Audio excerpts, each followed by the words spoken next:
Hey guys, in this Elden Ring guide video, I'm going to show you an incredibly powerful Arcane Dex New Game Plus build that uses two Eleonora pole blades, a twin blade that comes with natural blood loss buildup of 72 and attribute scaling for strength, dex, and arcane. Another thing that makes this weapon so powerful is the skill that it comes with, Blood Blade Dance, an attack that basically will shred anything it touches and causes blood loss buildup.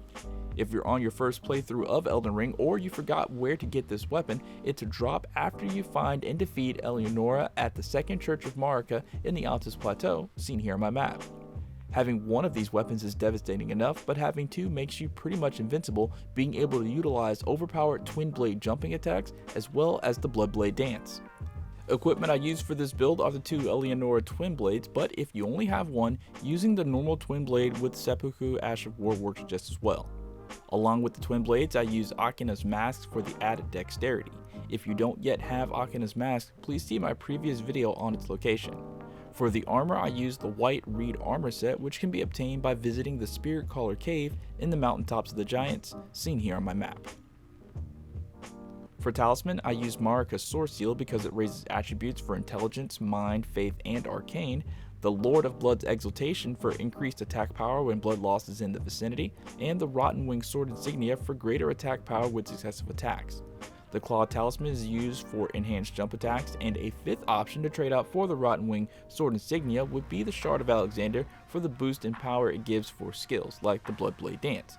If you don't have Marika's Sword Seal, the Prosthesis Wearer Heirloom would be a great substitute because of its boost in dexterity. My attributes for this build are as followed. My Vigor is at 50, my Mind is at 35, my Endurance is at 23, my Strength is at 49, my Dex is at 40, my Intelligence is at 41, Faith is at 55, and Arcane is at 36.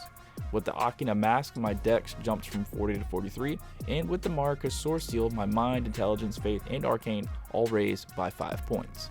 For the Wondrous Mixed Physic, I used the Dexterity Knot Crystal tier for a small increase to my Dexterity score, and the Thorny Crack tier for a boost to successive attack power to augment the Rotten Wing Sword Insignia. How I make this build work in combat is usually I attack normal enemies with an initial dual wield jump attack that hits like 6 times I think, and then follow it up with either a Blood Blade Dance or a normal dual wield attack. This setup is so powerful in New Game Plus that you really don't need to use the buff spells at all, but for powerful boss fights it never hurts to be on the safe side.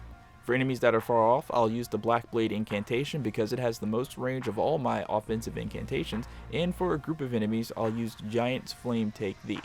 Now, what's really cool about Eleonora's pole blade is that it attacks a wide area, so if you find yourself surrounded, you can hit pretty much all targets in your immediate area. This weapon has a second activation, so after you finish the first wave of slashes, pressing the attack button again, you do a second spin. Now usually the second spin will knock back normal enemies, giving you time to back up and heal, or switch to your finger seal to fire off a spell. And that's going to be it for this build. If it was helpful to you, please don't leave without leaving a like, and if you have any questions about this or anything else Elden Ring related, please drop them down in the comments. Thank you so much for watching, and have a great rest of your day. Peace out.